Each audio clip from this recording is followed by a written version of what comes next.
and welcome to Ship of Fools, a nautical D&D actual play podcast. My name is Hannah McLean, your dungeon master for this nautical adventure. Joining me here today, I have Andy Latai, Finn Fisher, Nolani Stevenson, Regin Starkweather, When did Finn's and voice Malachi drop? Kassir. Malachi Kassir. Wait a second. Fuck, dude, it really is. Hey, that wasn't my fault. I was ready. Went right into that. And Taylor Wallace. Malachi Kassir. Great, welcome everyone. We are already beginning with an insane energy. Let's go ahead and do a little bit of a recap before we dive into today's episode. So, last session, the boys found themselves having just barely scraped through their battle with the lurker-follower Kathoth, who had attempted to assassinate Finn. and more importantly, Nurgle. Oh, he succeeded on that. Succeeded in assassinating Yeah, and Nurgle. did successfully assassinate Nurgle.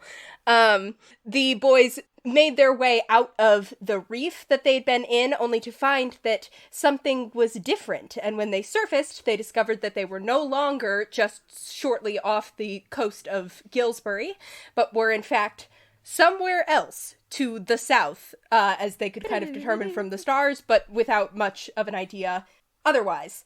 Upon summoning their ship, Matt Black, and resummoning Nurgle, they also found themselves meeting a young kobold named Brill, who escorted them to the very secretive and isolationist Dragon Islands. They managed to make it through the ever-present storm that keeps the islands hidden from unwanted intruders, which becomes thin enough so as to be passable on the dawn at the dawn of every third day.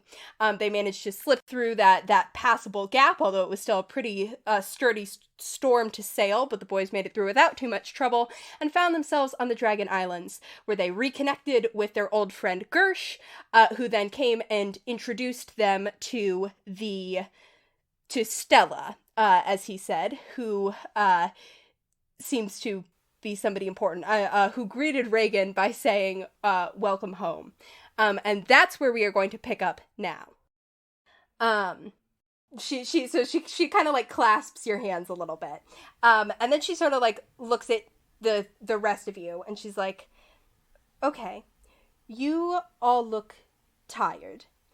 I think there's some things we might want to discuss, some things that I might be able to tell you. Man, if I had a nickel.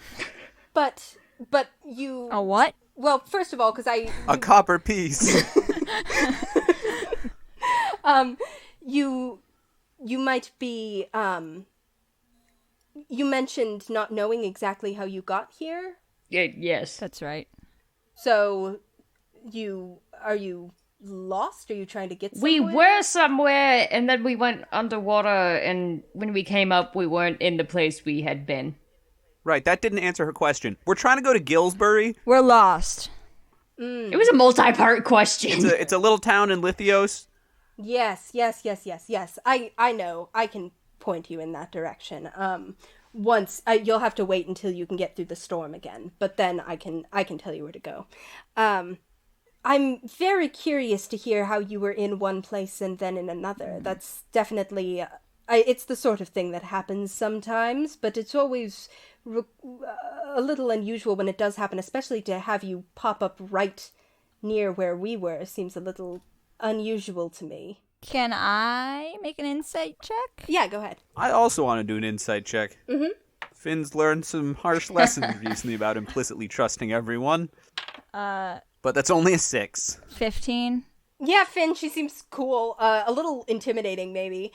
Malachi, you get the sense of, like, that she is very interested in you guys just kind of popping up. There's a degree here of, like, no such thing as coincidence going on, where she's kind of like, oh, like, this draconic child just popped up, like, right near my islands. Like, that seems suspicious. You hear that? I'm a child. That's not a good thing. But there's like there's no kind of like malice to it. She okay. just is like genuinely curious. So it's not like It's not like Solaris's curiosity was.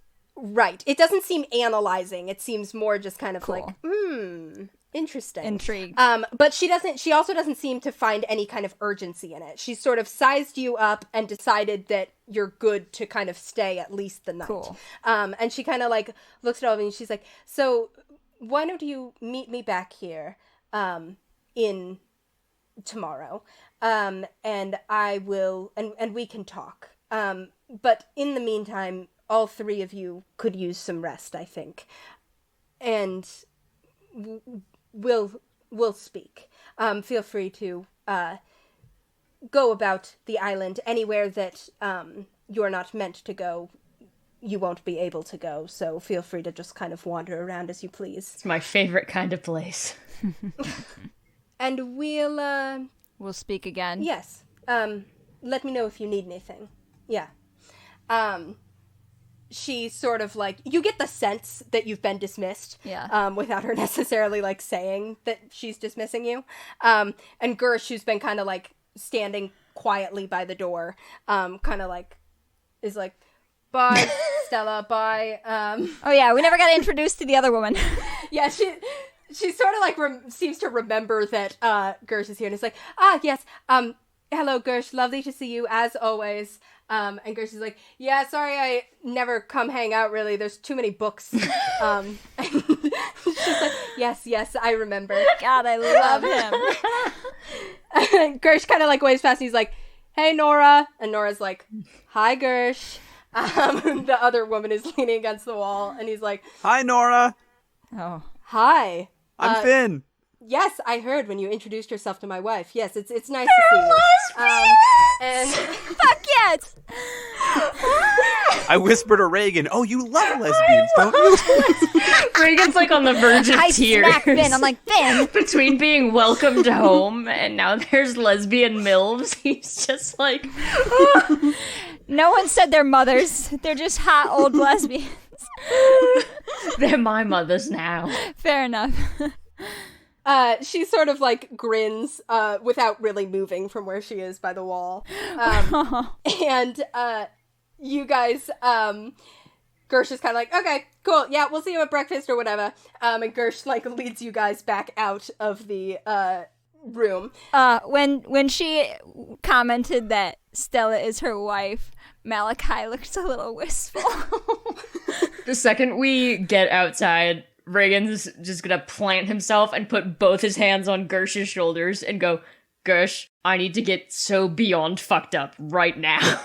Absolutely. Actually, you need to sleep first. No. Sorry, Gersh. Fucked up, then sleep. No, I think he'll sleep better if he's fucked up. That's what always happens for me. See, you get it. Isn't it like 11 a.m.? Who cares? Yeah, it's fully the middle of the morning. I think, like, maybe you were gonna, like, Stella thought you'd, like, sleep in the middle of the day or whatever and then just kind of rest through. But, like, you know, it's fine. No, Gersh, we're getting fucking obliterated right this second. Oh. Sure, yeah, we can make that happen. Right. I guess. The boys are always ready for anything. Dirty with the boys. And, yeah, you guys... Malachi looks so bone weary. Okay, so you guys, Gersh kind of starts to lead you down in the direction of the beach. As mentioned, it is fully, like, kind of, like, mid-morning at this point. But it's, so there isn't, like, a rager going on or anything, but it is just kind of, like, a casual, like, beach day, Saturday morning. It kind of feels like spring break here.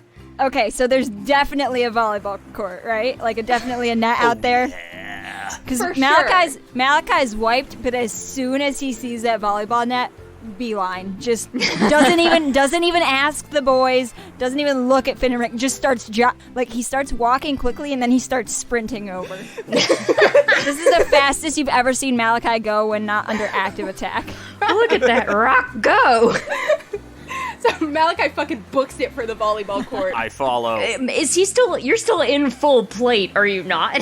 So Yeah, you're just it's clank, just clank, Andy clank, put in a clank. loud clanking effect here, but like sped up times 10. Gersh kind of like one of Gersh's boys brings over the fantasy equivalent of a 6-pack. Fuck yes. Oh man, I missed cracks the one beer. open. Hold on. What is the fantasy equivalent of a 6-pack? What do you mean by that? Isn't it just the 6-pack? Yes. We're gonna need a fantasy 30 rack, Hannah. I don't know, man. Don't make me think about when 6-packs were invented. I think we established like 20 episodes ago that cans did not exist. Yeah, that sounds familiar. No, cans only existed to rig. So Regin can accept the 30 rack, but the rest of us are You know what? out. Maybe dragons have cans. Maybe it's a draconic thing. That's why Reagan knows what they are. Yeah. So true. So they've got cans here. That's what we hoard. Regin can produce a 30 rack, no one else can.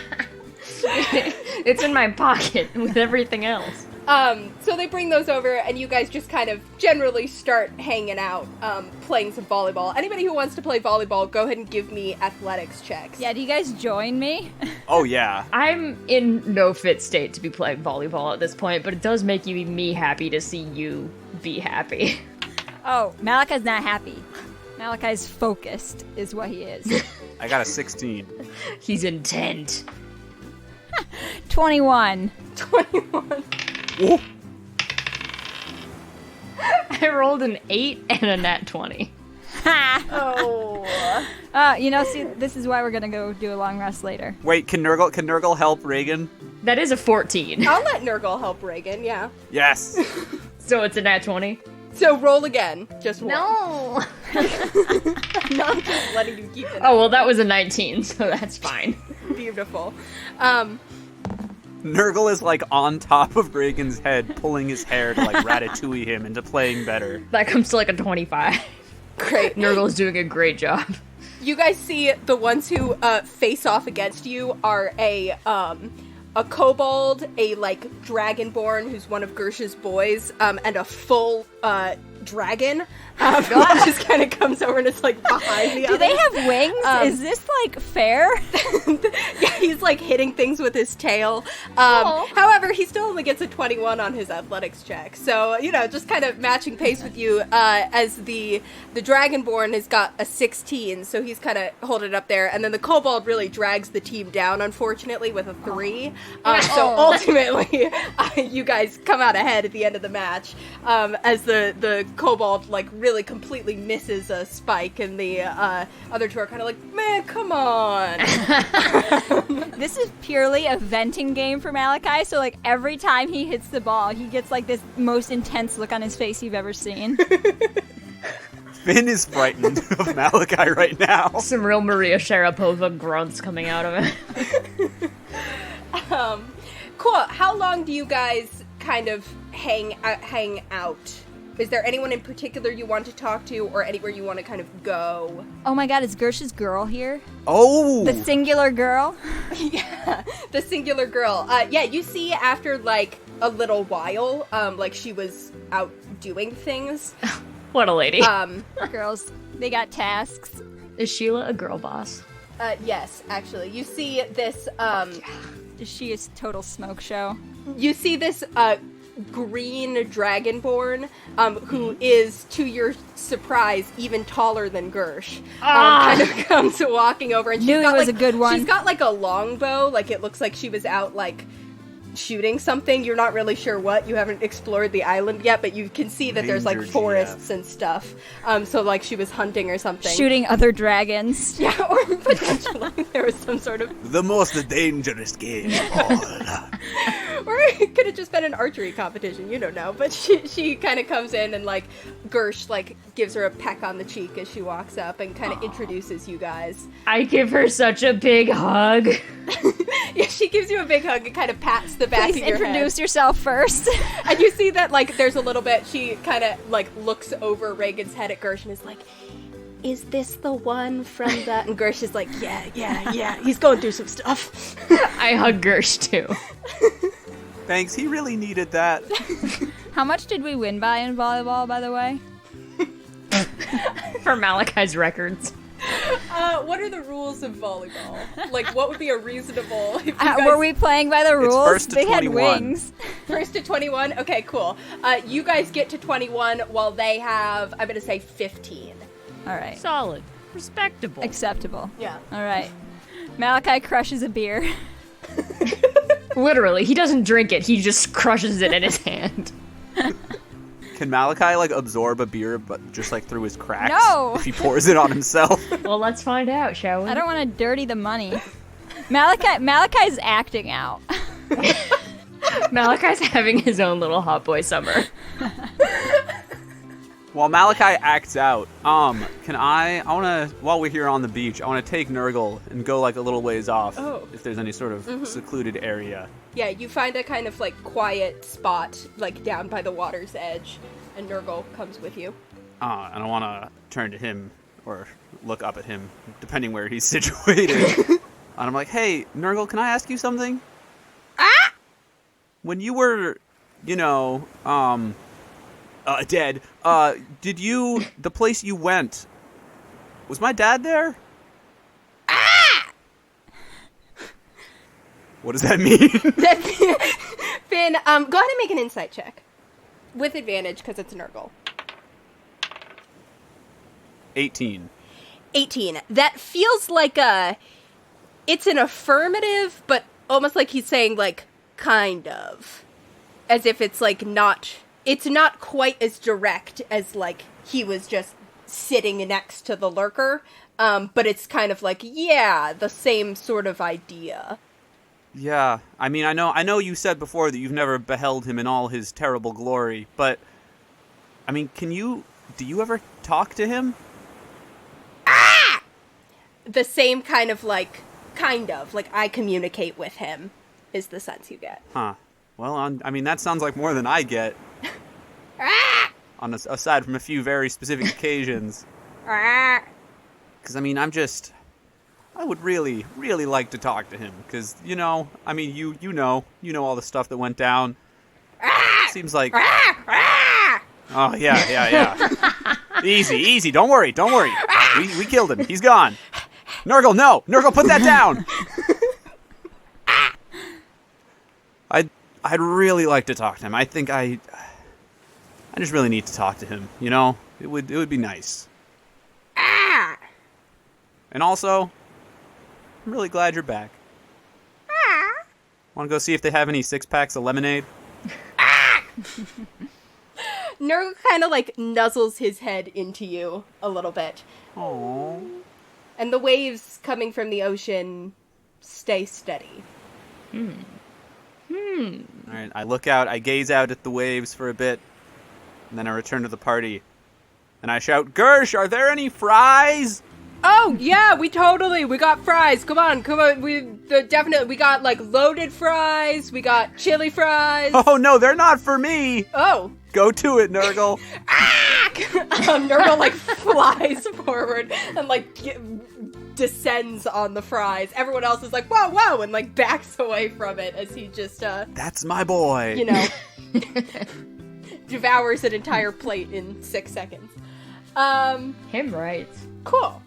You guys hang out at the beach. Is there anything else you want to talk to? I'm fully just trying to black out as fast as possible. Cool. You know, like a healthy, normal person. Yeah, I think after he crushes a couple beers,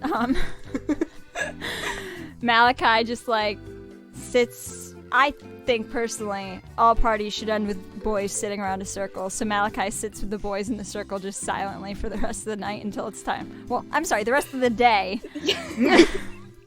Until we hit nap time.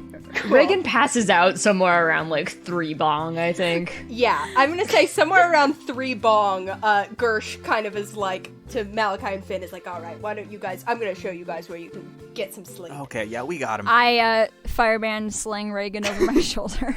Cool. And Gersh kind of leads you guys to, it's sort of like a, you get the sense that everything here is, like, pretty communal. There's lots of, like, especially it kind of seems like one of those things where, like, people who are, like, warriors and kind of, like, younger tend to all kind of, like, stay in one place. There's, like, one big, like, longhouse. And you also kind of get the sense as you guys are like walking through that like a lot of these things look like people don't stay that long. It's almost kind of like a way house. You can see that clearly there are some people A hostel. like, yeah, there are some like structures and stuff that's clearly houses and people who like don't leave the island. But then you also see that there are signs of like some people come and go. Love this place. It's a crash pad. Yeah. Cool. So you guys crash. You get in your long rest. Nobody has any dreams. Oh, thank God. Not a single one. Yeah. Oh, it feels so good to not have dis on everything, guys. It's been so long. Yeah. It's been like 5 episodes. Man, guys, which spells do I stock for our day on the Dragon Isles? Imagine having to prepare spells. Could never be me. Imagine going down in one hit. Could never be me. Honestly, I feel like I can just keep these and I'll be fine. I don't think anyone's going to be poisoning us. I don't like Hannah's face. You never know. We sure didn't do any perception checks on those 6-packs, boys. The tamper seals were fine, though. I do trust this keystone. There's nothing in particular that we really are looking for right now, I don't think, right? That we know of right now. No. We don't know what perils lurk. It's you, Finn. You're the perils that's lurking. Aw. It's your whole deal. I love you, man. I really do. Love you too, Regin. I just don't know what I'm doing anymore. You're one of my best friends. What's going on here? I'm still working out the rankings, but you're definitely like top 6. It's just been so long since I can trust anybody. Whoa. This is when Regin is dangling over Malachi's shoulder and Finn is behind. Okay, so you guys get in your long rest. There's no dreams. When you wake up, you guys kind of start to come to consciousness. Malachi! Ah. Nice to see you stiff. It goes away. Instantly. You guys kind of come to consciousness fully in the middle of the night. You went to sleep at 3 p.m. We all sit up. Malachi just sighs deeply. I guess we're nocturnal now. This is my life, I guess. It's something of kind of the early hours of the morning, and you sort of sit up, and Malachi, you see a figure like hunched at the foot of your bed. And you have a second of that reaction before you notice the like wings spread out behind her, and you see that Brill is just sort of like crouching on the edge of your bed, like looking at you. Oh, I'm sorry, Malachi. Is it weird when you wake up and someone is standing over your bed staring at you? When did I do that to you? Multiple times. I disagree. Regin just... Hey! Hi. I can't say good morning. Hey, Brill. Shh! Everybody's sleeping! You spoke first. Oh, sorry.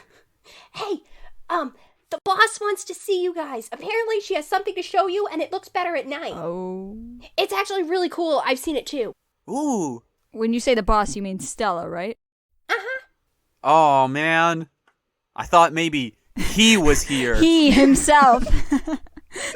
Someday, the boss. Someday. Do you know what it is? Yeah, it's like a really cool... Actually, I don't want to spoil it. All right, lead the way. I shake Regin up. Malachi, carry me. Oh my god. Fine. I pick Regin up. I carry him bridal style. Great. You pick Regin up. Brill kind of leads you out of the longhouse past like everybody else who's like passed out asleep.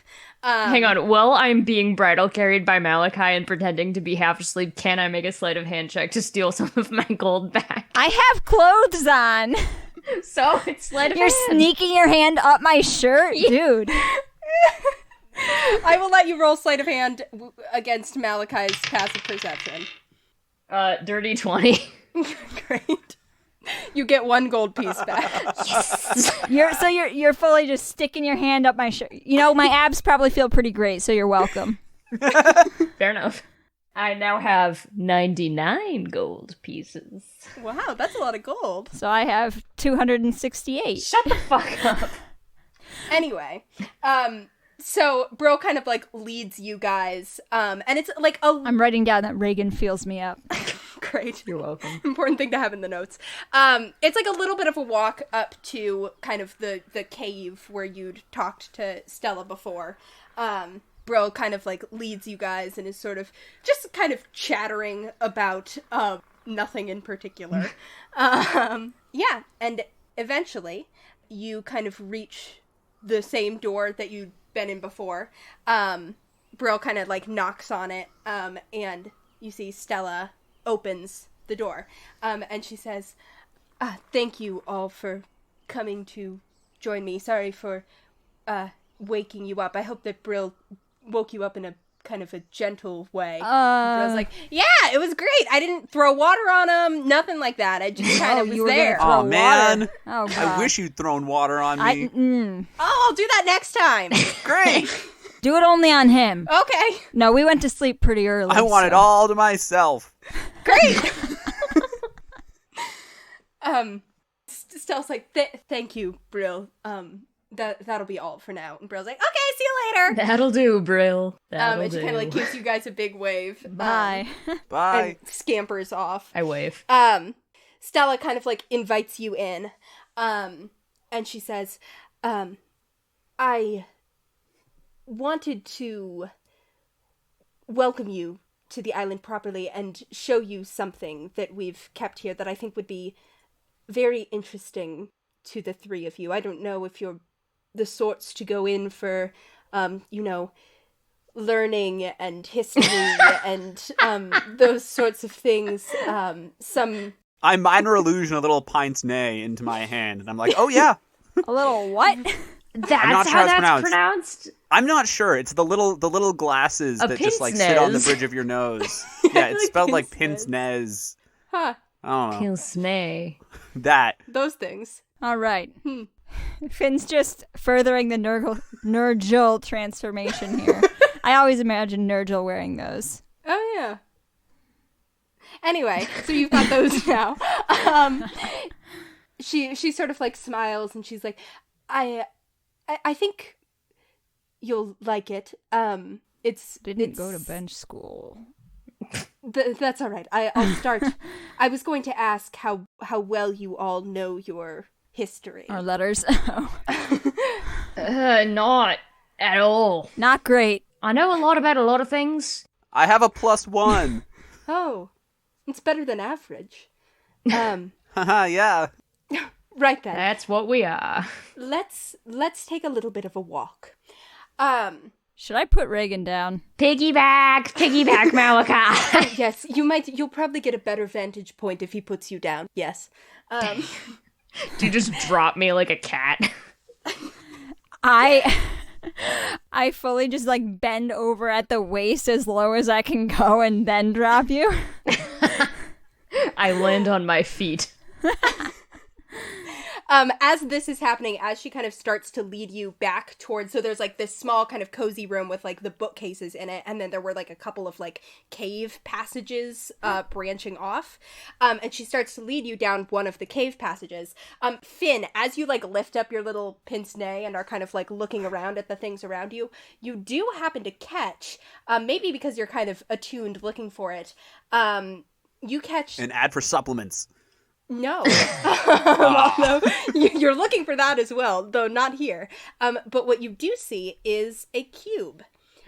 Sitting on, just like sitting on the bookcase, like it's like a decorative, like, piece, like people will have on their bookcases sometimes. There is a kind of like rose-colored cube just sitting there. Can I tell that it's like a capital C cube, like it's magical and such? If you ping detect magic with your invocation, I do. Yes, it is giving off that same strong cube-like signal that you're used to. Hey, can we have this? Sorry, that was a little rude. I look over when he says that, and my eyes go comically wide. What's the deal with this thing? Oh, the cube? Yeah. Yes, it's a magical artifact. I picked it up. Someone brought it to me a little while back. Isn't it a nice color? It is. How long ago? A year, maybe? We knew a guy who liked those things. Yes, they're interesting. It's a pretty strong magical signature. Yeah. Do you know anything about it? Why don't we take this walk first? Okay, yeah, sure. She starts to lead you down this cave passageway, and she says, right, so I'll go ahead and just sort of start from the beginning. You walk into the cave and kind of see the, lights of the little room behind you get dark, and you're walking into just kind of, pitch blackness until she brings up her hand and sends up this little kind of, magical, globe of light that just kind of hovers above her hand, and it sends out this kind of, flickering, almost reminds you of starlight as it casts itself across the walls, and you begin to see images kind of illuminated in the walls around you as she sort of sends out this starlight that illuminates this kind of hall of drawings and images on the walls. Wow, my first planetarium. I love planetariums! Malachi does the comical lifting of his cat eye sunglasses again. And you also see, as she kind of begins to walk, you see that above you there is an opening in the roof, so that you can actually see a small kind of sliver of the starlit sky above you through the roof. She starts to walk and she says, so, introductions first. My name is Stella. I am... Hi, Stella. Yes, we met. Oh, yeah. My name is Stella. I am the... titles are not my thing necessarily, but you could call me a seer. Or a lore keeper, perhaps, something like that. I keep the stories and the tales of dragons and of one dragon in particular. But before I can tell you about her, I need to tell you about the olden times. And she moves the light to kind of one picture on the wall, and you see 5 symbols. You guys recognize these. These are the 5 symbols of the old gods, the elder gods. And she sort of gestures to them and she says, so long ago, hundreds, even thousands of years ago, the elder gods walked among their people. They were present and active beings. They were seen, they ruled over groups of people, and exerted their whims in a very active way on this world. It was a much more peaceful time, a more stable time, as these 5 extremely powerful deities held the oceans and the world in check, and kept things the way that they wanted them to be. How many seas are there, Hannah? There are, in the Lunluma Ocean, there's kind of 5... cool. 5, it's split into the 5 seas. She gestures to the symbols, and she says, you'll, of course, be familiar. Pelor, the Sun Lord, or the Sun Father. Saloon, who is most often called the Lady of the Moon. Melora, the Queen of the Seas. Cord, the Storm Father. And then, of course, the Raven Queen, or Death. The Elder Gods had many different lieutenants and followers, people and beings who served them. They also had enemies who at times would rise up against them, but most of the conflict in this era, when there was conflict, was between the gods rather than from outer threats. They were powerful enough that they didn't really have to worry about anything rising up against them. It was just a matter of when a dispute between them would get out of hand. And as she's walking, she's showing you kind of pictures on the wall. You see Pelor, kind of like this radiant sun-like figure with all these growing crops and stuff like that underneath him as his hand spreads out. You see images of like calm oceans and boats as this like beautiful like woman made of water is kind of like steering them with her hand. But then you see as she kind of continues to walk, she like shows an area where it looks like the sea is warring with a massive thunderstorm above it. And there's these kind of like huge figures who are warring, and you can just kind of like see just barely the like images of tiny little beings kind of caught in the middle. The girls are fighting. She keeps walking and she says, in these days, the Stormfather, Cord, had two incredibly powerful lieutenants. And all of the old gods had their people that they trusted more than others, their beings that they'd raised up to help exert their will on the world. And the Stormlord, he had these two lieutenants, and they were known as the Thunderer and the Bright Spark. And as she says this, she sweeps the light across, and you see it kind of hits like a turn in the hallway, and there's just this huge picture of these two enormous dragons. You see one of them is kind of painted in blue and the other one in bronze. These enormous dragons who are kind of like circling each other, and as she moves the light, they almost seem to move, kind of like flying in a circle around each other here on the wall. Okay. Regin is shaking. Yeah, do they look familiar to him? They're just drawings, but you can pick up on the imagery. Those sure do look like dragons, I tell you what. I've seen several today, and those are easily some of the dragons of all time. She moves the light and kind of like, you guys take this turn down the hallway, and she says, the Thunderer, was the blue in color. And he was the one who specialized in huge, destructive capability. You see pictures of kind of like this dragon swooping down over the ocean, and as he does, like the wind from his wings is creating like massive tidal waves as there's just this kind of like wind that he's bringing with him. You see images where you can kind of like tell that there's like sonic booms and like thunder, just this sense of like expansiveness. And there is lightning and clouds and kind of storm imagery all around these. Stella says, and the Bright Spark, of course, no less powerful in her destructive capabilities, though she did tend to be a little more localized. And you see this image of this bronze dragon kind of like hunched over on a cliff with this line of lightning coming out of her mouth and just right down at a like a tree below, and just absolutely exploding it by this line of lightning from her mouth. Yeah, fuck that tree. That tree in particular. This is why Regin likes to punch trees. It's in his blood.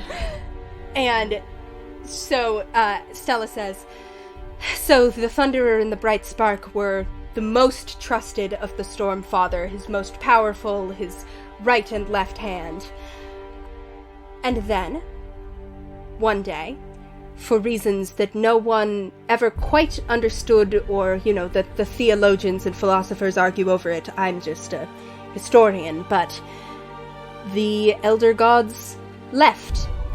Perhaps they wanted to build a new world somewhere else. Perhaps they were simply bored. But they simply departed from the Lunluma.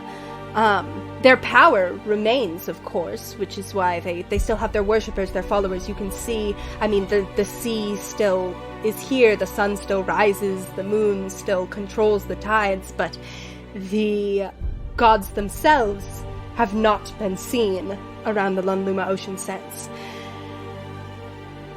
In the wake of this, the world sort of fell to a little bit of chaos.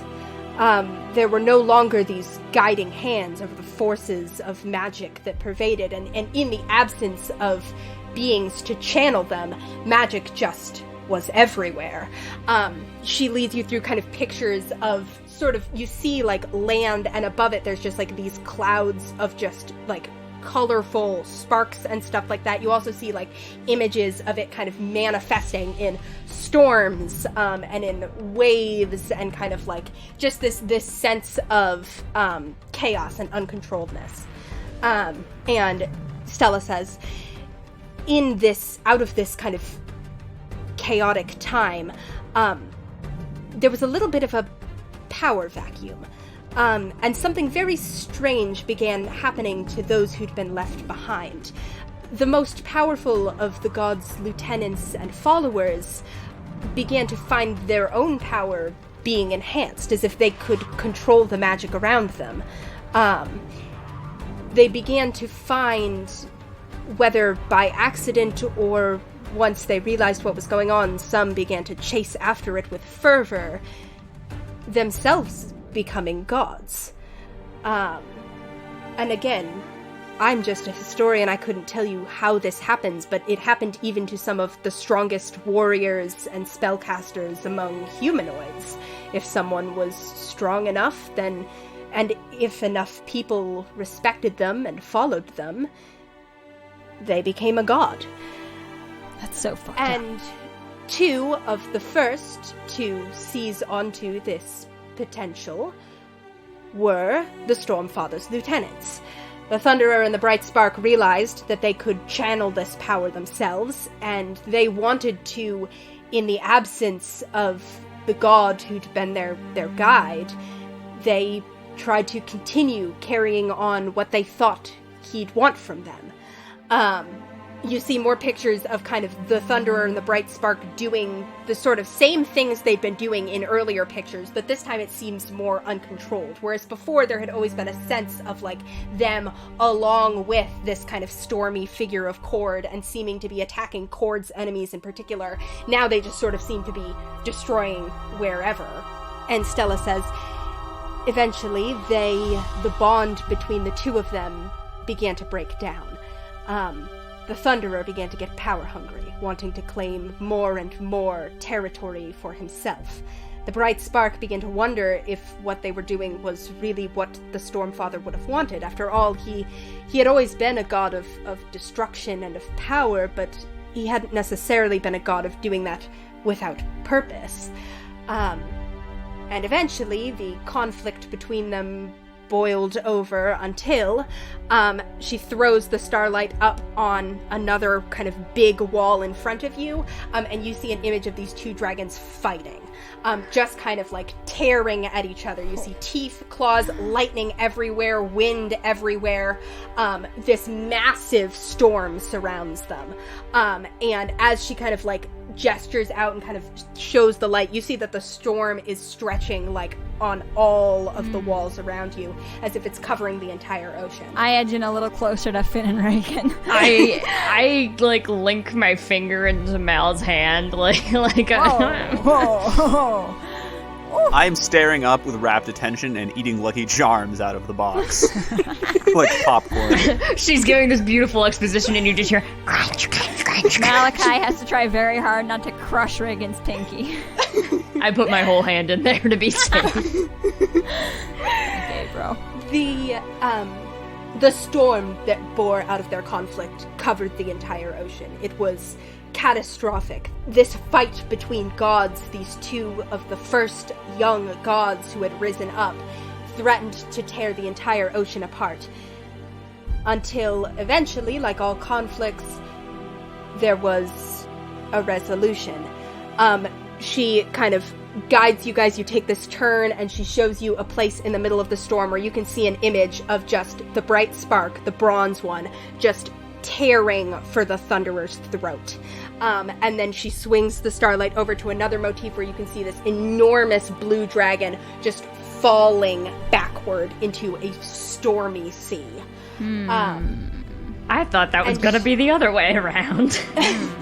She kind of gestures to it and she says, "The Thunderer fell back, and where his body crashed into the sea, there the remnants of their storm still rages. The storm out in the Sea of Storms, the ever-present Emerald Eye. Around where the Thunderer's body had fallen, the last of this great maelstrom condensed into a much smaller space. But the bright spark, unfortunately, had not escaped unscathed. She kind of takes you out of this portion of the hallway into another portion, which is much quieter. The storm motif on the walls gives way to pictures of stars. And she points out an image of the bronze dragon kind of curled on an island. And the dragon's body is like covered in wounds, like lightning scars, as well as just like scars from claws and teeth. And you see a like small group of humanoids kind of like out by the dragon's head. And Stella says, the bright spark limped back to a group of islands where she collapsed. The people who lived there cared for her in the days before she succumbed. There was nothing they could do for her, or perhaps she didn't want to continue existing in a world where her god had left and the friend and partner she'd had turned on her.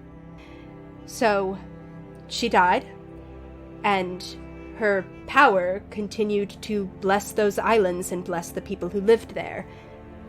These islands. Regin kind of reverently, like, touches the wall a little, but very shyly, like, he's not sure that he's doing it, but then he realizes he's touching it. And then he looks at his feet and looks really offended and is like, wait, I shouldn't be standing on this. That group of people who cared for her became the first of the dragon touched. The power of the god as she died, the second god to die in the Lunluma Ocean, went into them and into their children and into their children's children. And some of them stayed to care for the island, and others spread out across the oceans. And many of them, eventually, find their way back home. And she gives Regin, like, a soft little smile. Regin is doing the Bryan Cranston face where he's like, me? Yes, you. You are Dovahkiin. Fusroda! She sort of leads you to, like, the end of this hallway, and there's, like, a couple little, like, benches, basically, around, like, a fire pit. Oh, is this your school? And she just kind of, like, flicks she kind of, like, flicks her fingers, and you see a little fire kind of, like, spring up in the fire pit.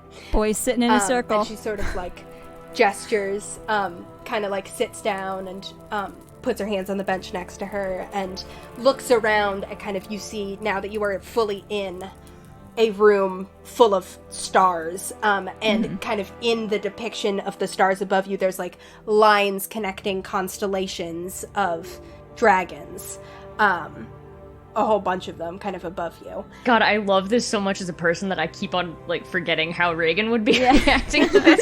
Because I'm like, Dragon Planetarium. Fuck yeah. And she sort of, like, folds her hands together and looks around and is like, all right, any questions? I look at Regin. Will we be tested on this? Yes, sort of. Oh, God. My life is a test on this. I sit down on the bench.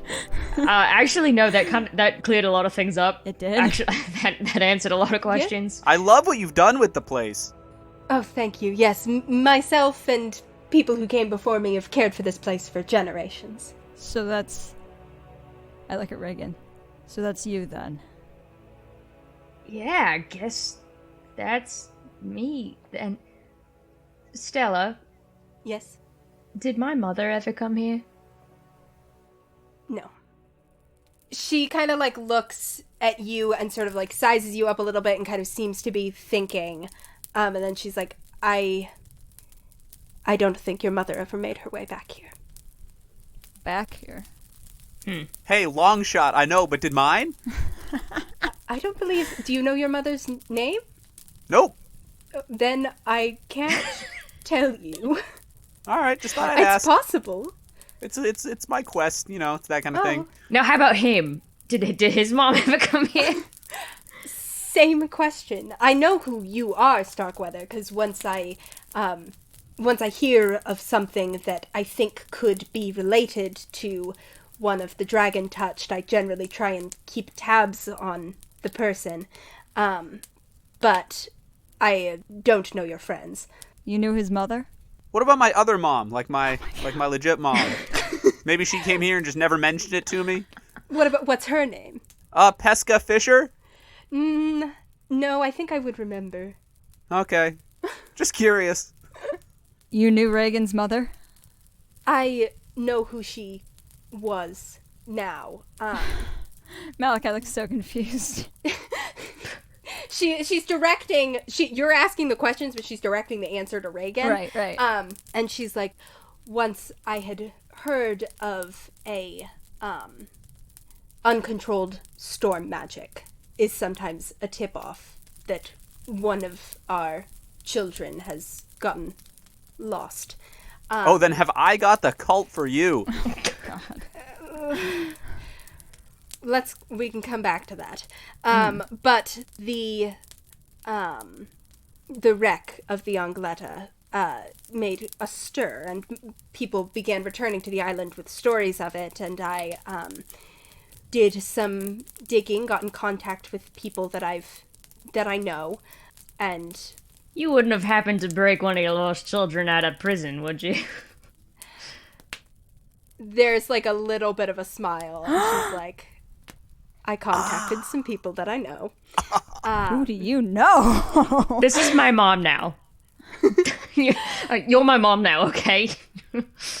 Okay. Okay, cool. She smiles. Yes, I finally got one! How did you find record of him? The... Didn't Nell say all mentions of you were wiped? Mm-hmm. You didn't do that, did you? She kind of... At that, she kind of, like, furrows her brow a little bit, and she's like, I don't know if I specifically did that. But she's like, I don't really meddle with, like, the politics of Lithios very much. But you know someone who could get someone out of a place like that. Well, I acted quickly enough. Huh. Well, thanks for that. I genuinely appreciate that. Thank you. Wow. Yeah, wow. All right, I need to sit down. You sit down on one of the benches. So Regin was taken out of prison to Retval's place, or was that, like, the prison that we're talking about? Basically, Retval, so what you kind of got and what Alden sort of told Regin a little bit was, like, somebody pulled some strings so that Retval didn't get a chance to take you to where he actually would have liked to take you. Okay. And was just kind of, like, doing enough preliminary tests to be like, yep, this is a sorcerer. I would like to learn more about this sorcerer. I would love to study you. So based on what we know, she may or may not know about Retval's stuff, or at least she knew someone who could get him out of there. Yes, whoever she knew has, like, a higher pull than Retval. Okay. Which you know is, like, pretty high. Means a lot. Yeah. As you kind of sit down, she's like, I had to call in a pretty big favor for that, so don't get arrested again, maybe. But, No promises. Yeah, okay. I'll try. For you, I will try. Not for them, but yeah, for you, yeah. Great. But I'm glad now that you've found your way here to learn who you are and maybe how to control some of that storm. I nudge Regin. I'm like, show her. Well, she You can help him, right? she knows what it looks like. I'm sure she knows what it looks like. Okay, but she can't help you unless you do it, right? I look at Stella like, come on. She sort of, like, shrugs. She's like, it's true. Is there a way to do this without, like, making an attack roll? Like, can I just do it, but not be trying to hit anything? Just do, like, prestidigitation or something. Which spell are you thinking about? Well, I would be inclined to do one of the lightning-y ones. Mm-hmm. I will say Shocking Grasp, since it's a cantrip, you can just kind of lightning in your hands. Lightning Bolt actually you can just kind of like shoot in a direction. The hole in the ceiling? There's a hole in the ceiling. That'd be hot. It is the middle of the night. But... Should we check for air traffic? True, we are on Dragon Isles. This is a cinematic enough moment that I think I could justify casting lightning bolt through the hole in the ceiling. Sick. Regin sort of is sitting on this bench, and he's sort of like, you rub your hands together a little, and all of the rest of you feel the hairs on the back of your neck stick up. As you kind of... Hear that? There are hairs on my neck. Get this... There's this little bit of like a crackle in the air. And Stella kind of like sits back just slightly, not in an alarmed way, more in just a like, okay, let's see which direction this is going to go kind of way. You guys see Regin's eyes flash with this kind of like almost bluish white color as he just sort of half stands from the bench, kind of one hand back, sort of steadying himself, and the other hand just goes up to the sky, and you see this bolt of lightning explode from the tip of his fingers and just streak directly up, straight through the hole in the ceiling. There's this deafening crack as it comes out, and this lightning bolt just streaks up, kind of obscuring. There's this flash of light that kind of obscures all the stars around you, as this sound almost kind of like knocks you back a little bit. Malachi claps his hands over his ears. And followed just a second later, because it's right there, by this boom of thunder. And Regin, you feel the electricity coursing through you, all of the hairs on your neck standing up. You kind of take a few deep breaths and try not to panic as you feel the kind of like the magic surging. Oh, jeez. But you take a deep breath. Nothing else happens. It starts to settle. You're still sitting on the bench. The smell of ozone in the air, and everyone's ears kind of still ringing. But there's no catastrophe. There's no thunderstorm. I knock my knee against his knee where he's standing up. I'm like, look at that. Yeah, I'm looking at it. You're looking at it. See, nothing bad happened. Oh, goddamn, that feels good. I'm like shaking out my head to get rid of the ringing, and I'm like, a little warning next time would be nice. Oh, I'm sorry. What did you think was gonna happen? Oh, I'm sorry. Am I just supposed to assume you're gonna cast spells now? Well, if you'd been tracking the movement of the moment, if you'd been reading the room, kind of seemed like we were working up to something here. Sorry, Oh, man, I haven't felt like this in years. Regin's like buzzing. I was focused on trying to root the marshmallows out of this box. Look at this, though. Look around this room, Regin. Nothing bad happened. Yeah, nothing bad happened. You are not dead. Stella like claps her hands a little, and she's like, that was strong. You have a lot of magic. Thank you. Yes. You know, this is the second or third time in a row you've done that and no one's gotten hurt from it. You know what? I have a big thing about it. I'm trying to be comforting. Jesus. Statistically speaking, yes, you are correct. Okay. Yes. Like that. Exactly. That sort of thing. I'm not going to talk anymore, I guess. the heritage of the Bright Spark. And if you'd like to learn to control it a bit, the more that you use it and the more that you become familiar with your own power, the more that you go to access that strength and do so successfully, the more powerfully you'll be able to do it and the more control you'll gain over it in the future. Oh, it's like squats. Sure, I wouldn't really know. That's what my wife says. Her legs so. are just like that. She's used that metaphor before. Her wife. Yes. So, I have two moms. Yes. Well, I mean... Yes. You haven't really bonded with Nora yet. That's all right. We can do squats together. So, that was a good start. If you're interested, there is something that Dragon touched who come to this island, and even really anyone who comes to this island and wants to test their strength.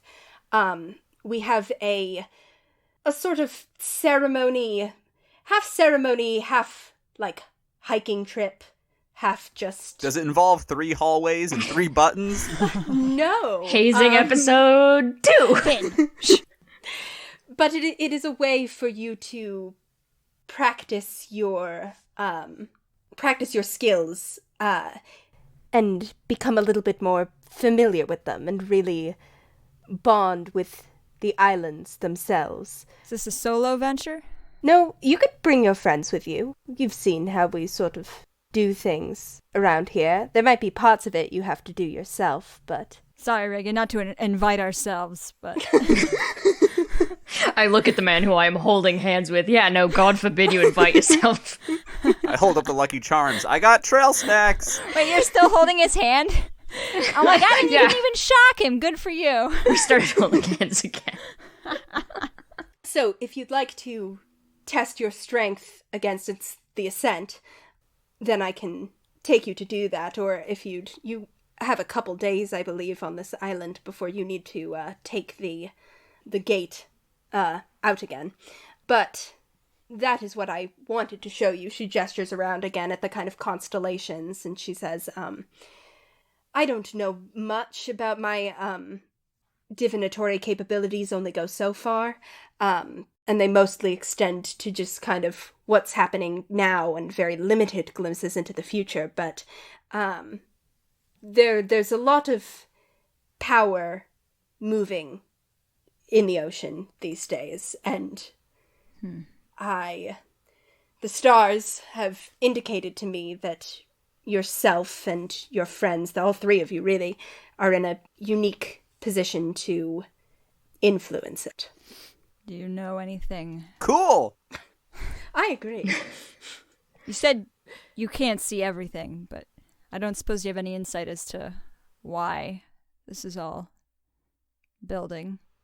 Like I said, that's a question better left to theologians, philosophers. I merely see. Who brought you that cube? The cube was brought to me by an adventurer, one of the, another of the dragon touched. Would this adventurer happen to be tall, long white hair? No. Not the adventurer, Finn. No, although I do know, I know the person of whom you speak. You do? Our paths have crossed once or twice. Amiably? Go ahead and make an insight check. Ooh, God, this ocean is ruled by MILFs. truly. So I guess this island's like Krakoa? I don't know. Do you mean... It's a sentient island from X-Men. Oh. Oh, wow. All I do is replicate X-Men. I thought you were trying to reference Krakatoa, and I wasn't sure why. I got a dirty 20. A dirty 20? Not unamiably. Okay. You pick up on that they Are exes. They used to date about 10 years they're ago. not exes. And they seem like it sounds like they maybe didn't know each other that well. She kind of like doesn't have that much of a read on the adventurer. Doesn't seem like, she doesn't like frown or scowl or anything like that, but there's like a little bit of caution. And you almost get the idea that like, I don't think you'd really get much more. Just kind of like a little bit of like this is a person who's out there doing things and has interests in this world. Okay. So true. Don't we all? All right. So it was another person like me who brought you the cube about a year ago. I don't And know that many was- other people like me, so. She had just discovered it along her travels out in the further out east in the Sea of Storms direction. That she had discovered it, knew that it was a powerful magical artifact, didn't really know what it was, brought it to me to see if I would necessarily know anything about it. And I didn't know much. no. I know that it's powerful. Right. Do you know that the adventurer is like collecting them? Regin. Cause oh come on, it's my mom, we could tell her. From Stella, I respect you very much, but Regin, we just met her. I think that the adventurer is not the only one who's collecting them. You mentioned, she looks at Finn, she's like, you mentioned a cult earlier? Yeah, the Maelstrom cult, they're big into storms. Yeah. They tried to kill us to get one. Yes. So they are a group of followers of the Storm Lord, Stormfather, nominally. They also have been known to be associated with the Thunderer and with that more destructive, wide swaths of destruction rather than the kind of precise, focused usage of power that we tend to emphasize more. It does not surprise me to hear that they would be chasing after power. Right. And it does not surprise me either to hear that the adventurer would be trying to collect power, or that anyone else you've encountered would be trying to... When there are things, I mean, like I showed you, and she kind of gestures back in the direction of the kind of hallways you walk through. She's like, when power runs wild and when magic runs wild, people who can collect it and bring it to themselves can find themselves growing in power immensely. Closer to becoming gods. Closer to becoming gods. I get it now. Not to say that that's necessarily what any given person is doing. Not to say that godhood is what anyone could be after or what anyone's doing. They also just are powerful magical artifacts in their own right. But that is one... The idea of collecting power to enhance your own strength is something that has been happening in this ocean for hundreds and hundreds of years. Right. And it seems to me as though these cubes are an expression of that. So if we get enough of them, then we can summon the dragon and make a wish. Hannah, I don't remember how long ago or what they said, but do we know how long Nell has known of the Dreamer? Oh boy. I don't think they said. I don't think they specified. All right. We're going to call Nell later. I got to write my questions down. Go ahead and process the lore a little bit if you need to. I don't suppose you know of anyone recently amassing or trying to amass power this way. Not recently. The like I said, some people chased after godhood, others found themselves just accessing it almost by accident. There are new deities who rise all the time. As far as what has happened most recently, I know you said you're not a theologian, but... Exactly, and the exact question of when someone goes from just being a powerful magic user into a god is a line that is lines are blurred. Much more defined by the way people choose to perceive them than by the entity themselves. Oh, God. Do you, as a historian, do you have any sort of, I don't know, if there's some sort of, any networks that you're a part of? Do you know who might know about some of these other old powerful lieutenants or newly powerful beings or anything? Anyone who studies this sort of thing? On Fantasy LinkedIn. Unfortunately, networks are not, in fact, my strong suit. Can we borrow your Fantasy JSTOR login? I don't know. She said she met the adventurer, cross paths with the adventurer, so I don't know. It was not a, not too much of a leap to make.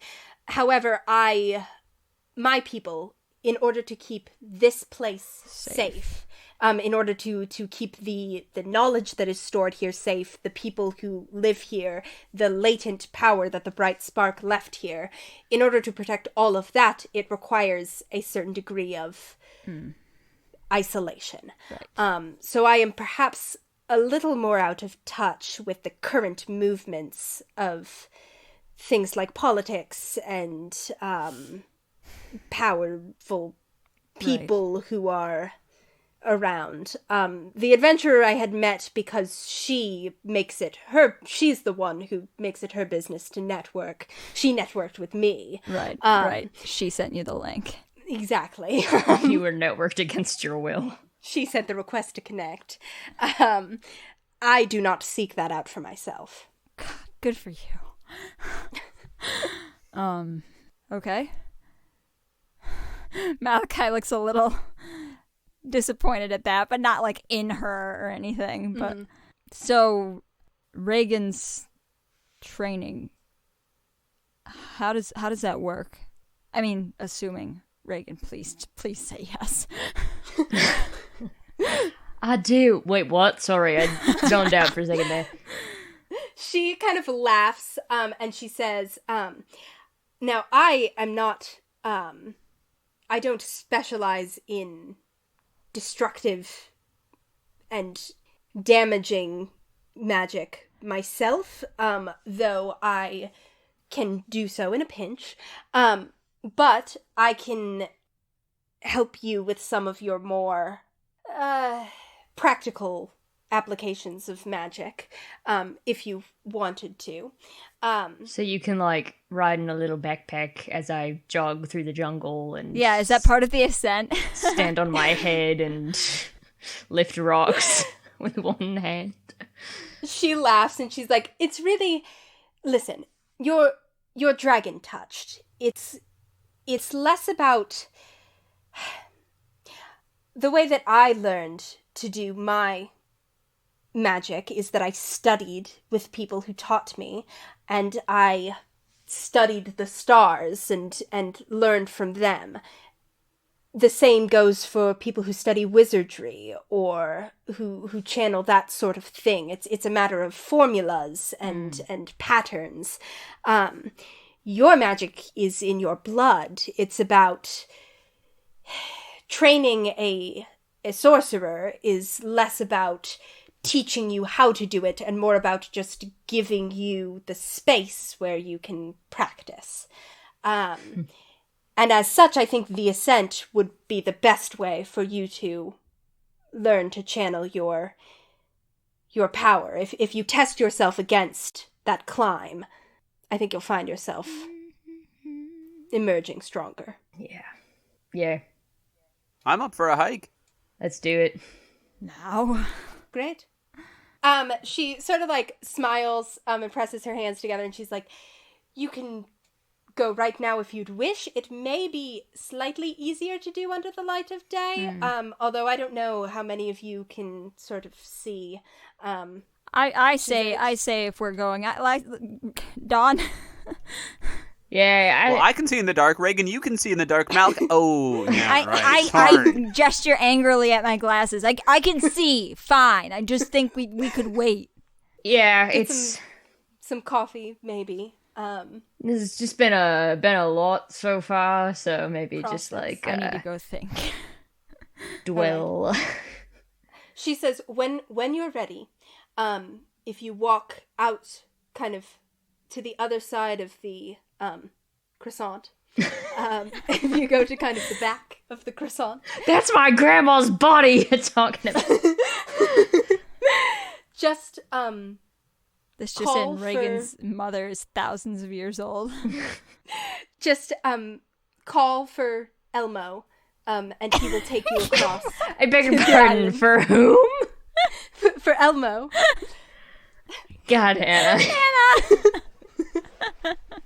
Just kind of stand. Just call for Elmo? Just call for Elmo. Elmo loves you. And he'll take you across to the ascent. Okay. Great. Cool. As we walk back out of the caves, are some of the earlier, like, things that she threw up still there? Yeah, you kind of, it's different because before she was very much doing this kind of like theatrical, like casting the light dramatically at the right places. Now it's just kind of like walking backwards. It's almost like being in like a museum exhibit with all the lights on or something like that. Are the symbols of the old god something that we would have all seen before? Mm-hmm. Okay. Yeah, you guys would be familiar with them. These look like it's kind of a different, they look like older. It's kind of like seeing like when you see like a religious symbol you're familiar with and then you like open a book from the 1300s and you see the way they used to draw it. It's something like that. But they're familiar to you. Are there like depictions of like other of like their, well, I don't know if they were all called like lieutenants, but they're all of their lieutenants in addition to the Thunder and the Bright Spark? Oh, yeah, I like the way you're thinking. I'm going to say there would be a few, because mostly in the context of these, like, battle scenes where you see the kind of, like, these great celestial lieutenants. So, like, in one of the images, you can see the Thunderer, and then there's, like, these two, like, these, like, sun angels, basically, like, going up against him with these, like, big swords, who clearly are, like, some of Pelor's forces. I want to stop by those, and can I just, like, I don't know if it would be, like, investigating or just sort of, like, seeing if I, like, I wouldn't, Malachi's never studied any of this, but. Yeah. Make an insight check. Okay. And, of course, as ever, when thinking about this shit, he is sort of, like, absent-mindedly, like, sort of, like, feeling over that spot on his rock where, like, that, I forget how you described it, but something where it was, like, half obscured. Yeah, that. It was like it was like something had started to fade into existence, but not gotten all the way there. Yeah, okay. Yeah. It's a 13. On a 13, you don't see a symbol. You don't recognize a symbol. But you do think back to your oaths. You think back to sitting on the edge of the boat, kind of looking out of the ocean and hearing this voice talking to you about keeping and protecting and preserving the light. And you see that there is a depiction of a like a knight or a warrior of some kind. She's got kind of like gleaming, I mean, these are all very simple drawings, so you can't see that it's gleaming, but you can tell that it's gleaming plate mail. Like she's got the little, like, shine lines coming away from this drawing. Yes, exactly. And these, like, big wings behind her, and a sword in her hand. And in her other hand, you see she is holding a flame, what looks like a fire in her hand, and you can kind of see from, like, the position and the way she's holding the sword that it's like she's holding the light close to her and the sword out, like she's protecting it.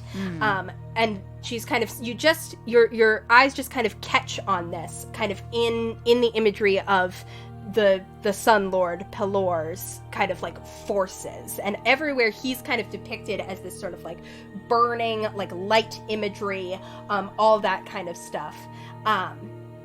Your eyes just kind of catch on this one angel, and you're not sure, but you're remembering your own oaths, and there's a familiarity in the imagery. She reminds me of that. Yeah. Ooh.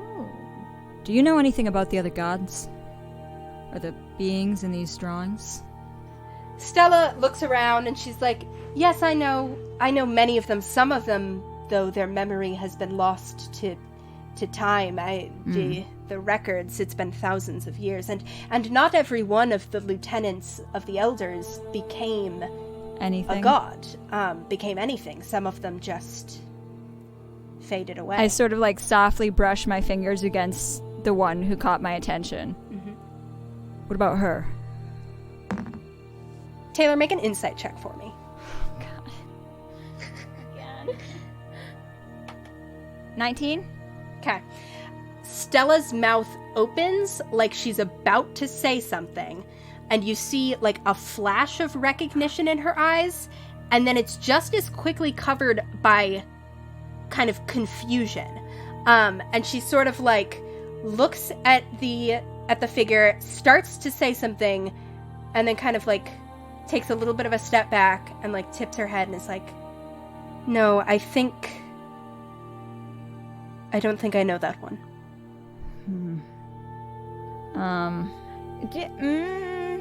Finn, I want you to make me an insight check. 9. 9? Okay. And now make me a perception check also. Nat 20. Oh, cool. So 23. You're looking around at all these depictions. They're, like, pretty cool.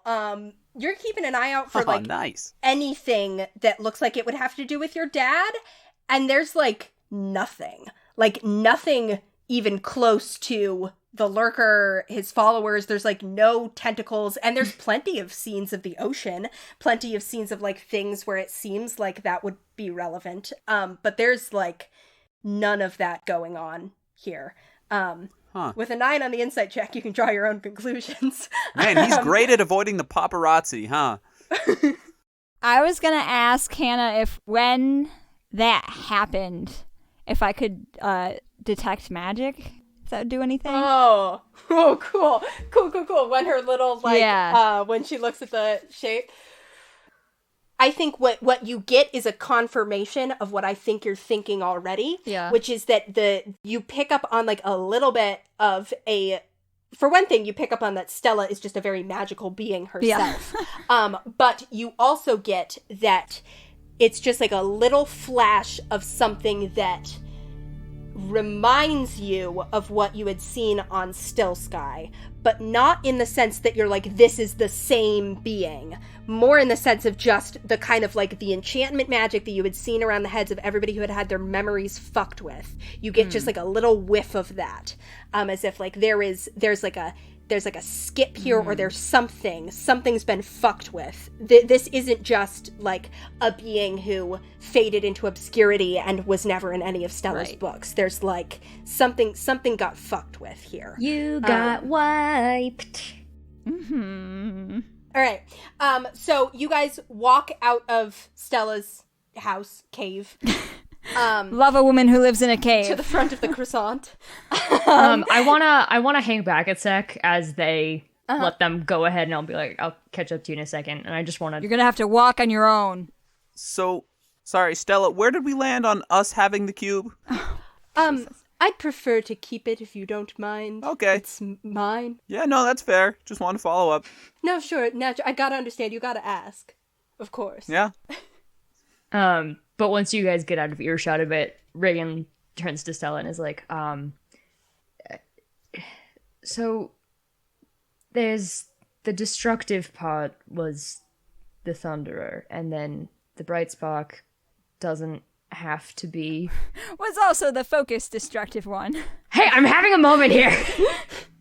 She kind of smiles a little, and she's like, the storms are beautiful, but they do bring destruction with them.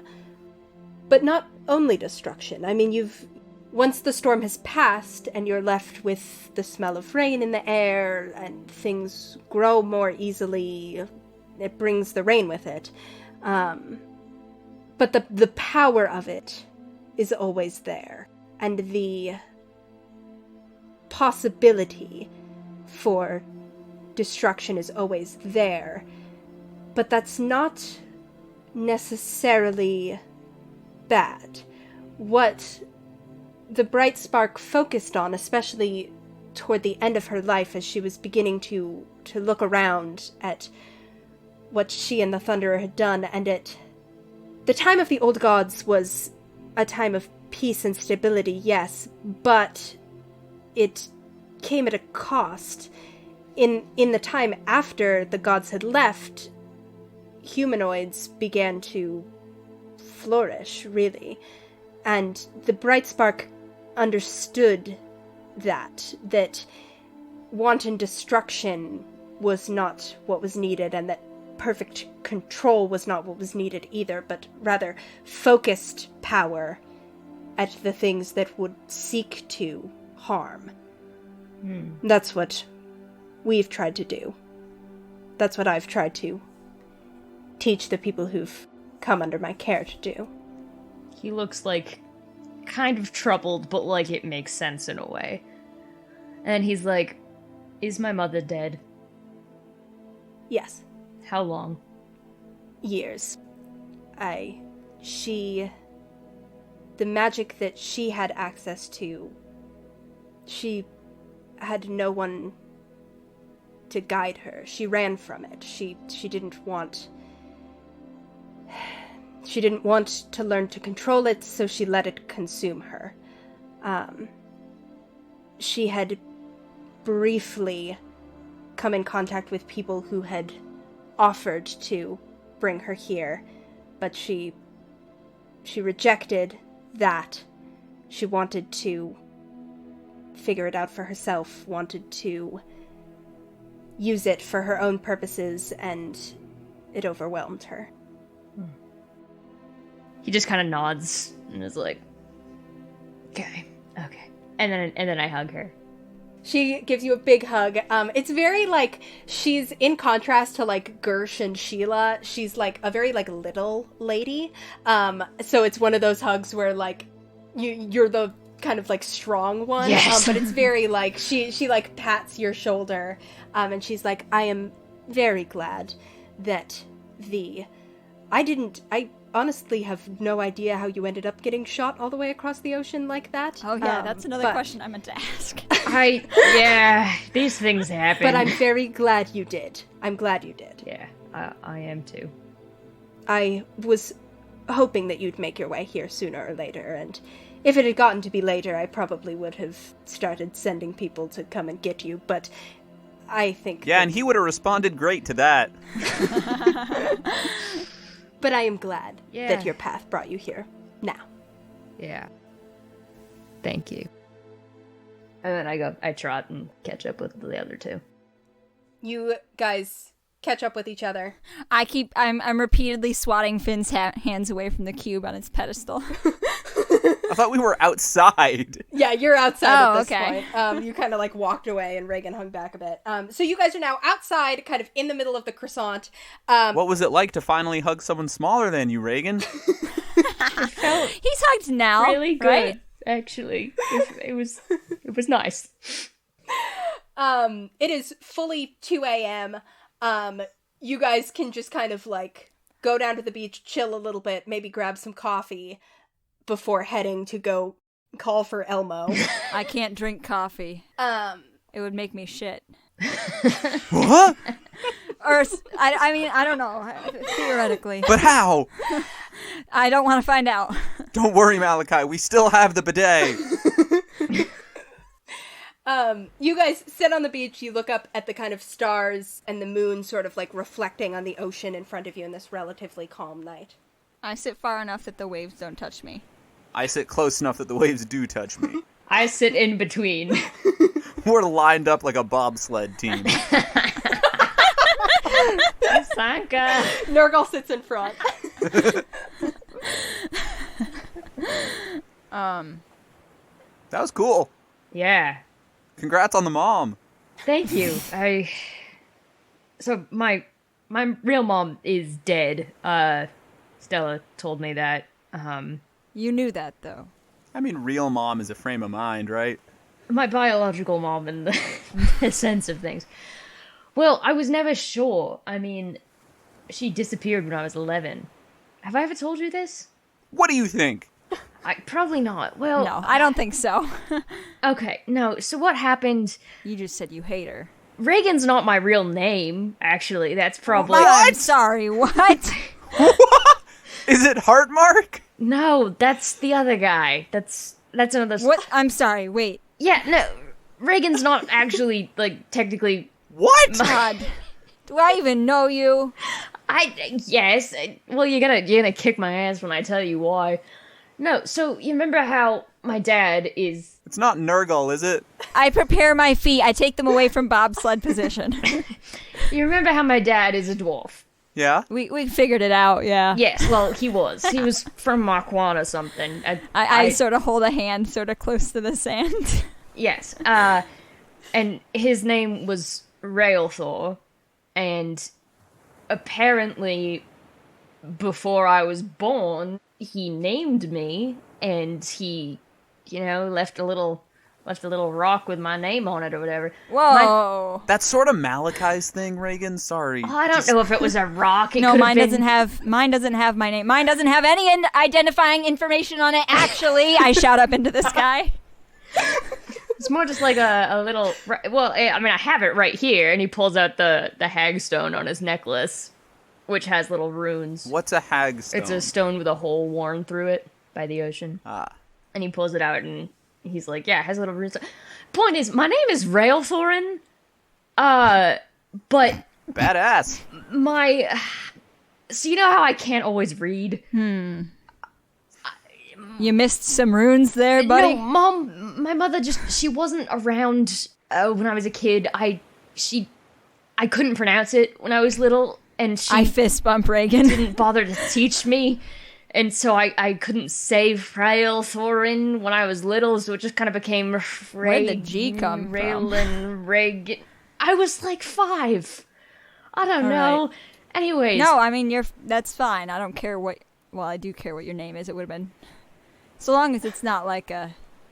Thanks for telling us. Yeah. What's the name he would have that would make you not okay with it? No, I'm just glad that it wasn't like a you're trying to, like, fake us out for some reason.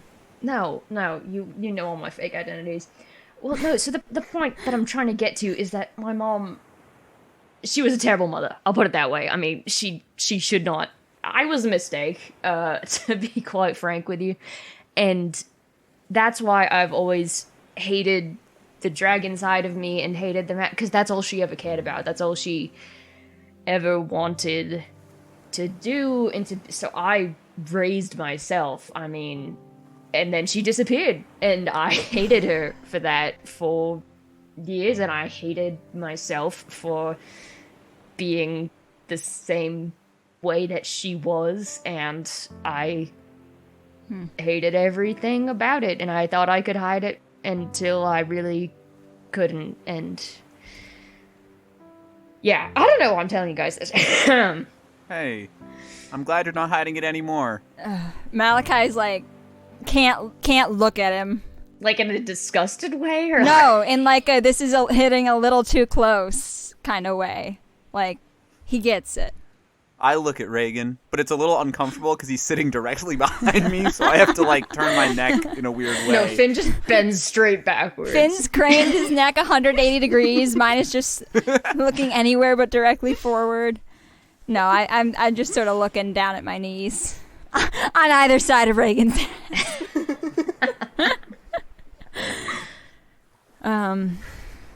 Yeah. So what do you want us to call you? I don't know, but just call me Regin. I don't know. All right. Just checking. I'm not going to say I know what it's like. Because I had a parent who I liked for a while. I've got like 3. You should share. Well, you've only met 2 of them. Well, I mean, sort of. I mean, how do you define meeting? Hey, yeah, and how'd that go? No, but I know... God, this is like pulling teeth. I know... I understand that it can be hard to try to connect with something that wasn't taught to you in a way that was for you. To feel like, like... Yeah. But it's your power. Maybe now it will be. Regin, you kind of like take a deep breath. You're outside in the clean air. You can smell the kind of like wind coming off the sea. And you can still feel, as you kind of like look at your hands on your knees on either side of Finn, you can see that there's kind of like your finger that the lightning had come out of is like almost like a little bit singed. Like there's just like a little bit of kind of ash on it. And you just kind of like wipe it off. And it goes away, and you take a deep breath, and the moon slowly starts to set, and the sun slowly starts to rise as you guys get ready to face the challenge that the day is going to bring. And that's where we can end our session. Okay. I did not see the name thing coming. Okay, thank you so much for listening, everybody. If you liked our content and you'd like to find more of it, you can find us on Twitter, Tumblr, and Instagram as @ShipOfFoolsCast. You can also find us on our Patreon, which is patreon.com/ShipOfFools, for lots of our fun bonus content, or if you just, like the show and want to support it. And hey, while you're at it, leave us a review. Tell your friends about it. We really, really appreciate it, and we have some cool, exciting stuff coming up that we want everybody to be able to listen to. Additionally, thank you, as always, to the people who make our show work. Thank you to Theo Golden for our beautiful logo art design. You can find him at tgoldenart on Instagram. And thank you also to Lucas Mangold for our nautical theme music. You can find him at lucascarlmusic@gmail.com. And you can find us right back in your Patreon feeds with our next episode. We will be coming at you on August 17th. Until then, we'll see you on the open seas. Bye-bye.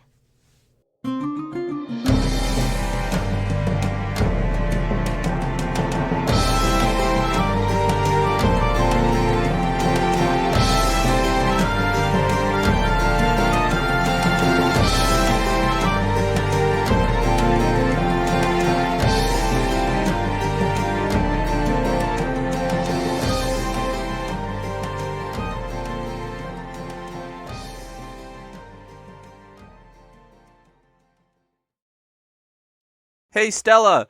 Yes? What does this cool zigzag S represent? I don't know whatever you're referencing. Oh, like the classic, like the pointy, like S that people draw on notebooks? The 3 lines, the ones that you draw in middle school. That's a hard joke to do out loud. Yeah. I was picturing a Z. I knew what you were getting at, Andy. I was picturing a bolt of lightning. All right, maybe that'll be the post-credits scene.